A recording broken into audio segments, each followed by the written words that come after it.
Naglabas din si Zaldico ng listahan ng mga insertions. Ang haba eh. Nakita mo ba?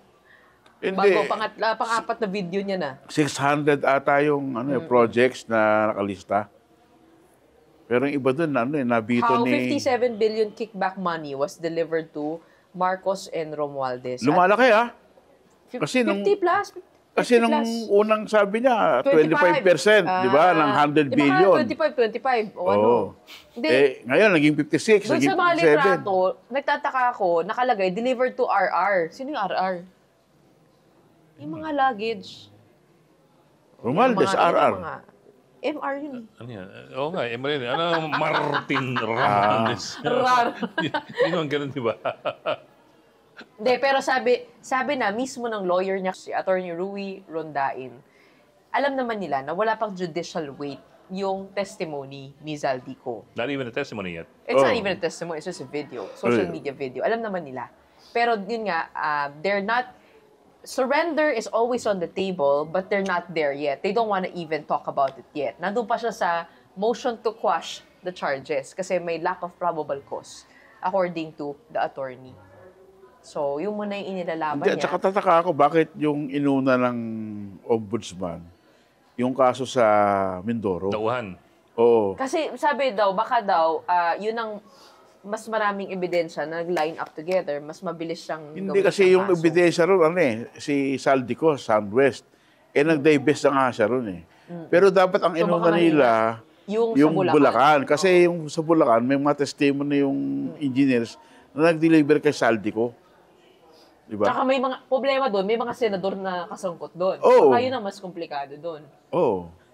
Pero mas swak si Zaldico ron.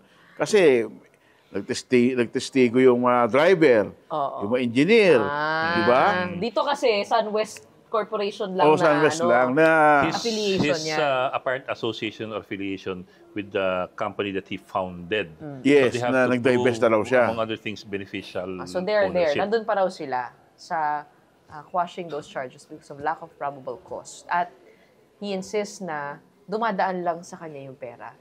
Pero yung sinasabi niya na motion niya na yon related lang to this Nauhan Oriental Mindoro case where he has an arrest warrant. Pero kung umamin si Zaldico na, uy, mayroong parte dyan, baka naniwala pa yung mga tao. Kasi yung hindi ka panipaniwala yung wala akong kinita dyan, dumaan lang sa akin yan. Di ba? Kung nasa kusina ka, 100 billion, no? Oo, kung nasa kusina ka, pwede bang hindi ka maulingan? Sabi mga kay Atty. Rui Rondain, it's good that your client appears to be coming clean, but he's coming out to be too clean to be believable. Pero diba? Parang hindi ka, maski sino hindi maniniwala May diba? mga nagtataka, bakit yung pang-apat na video na lumabas today, pareho pa rin yung suot niya. Tapos iba na yung mukha niya, iba na yung buhok niya, tapos medyo tumaba ng konti. So may nakita ako na parang, ba't gano'n? Ba't kailangan pareho yung damit? So ano ibig sabihin? Nagsuklay siya, gano'n? Hindi, isang video lang yun, tapos pinutol-putol lang. Hindi, iba yung itsura niya. Parang, parang mas tumaba siya dito, tapos yung buhok niya parang iba yung kumakain na. Kung ibang araw yun, bakit pareho lang suot niya? Para consistent. Bakit ba? So buong time, gano'n ang suot niya.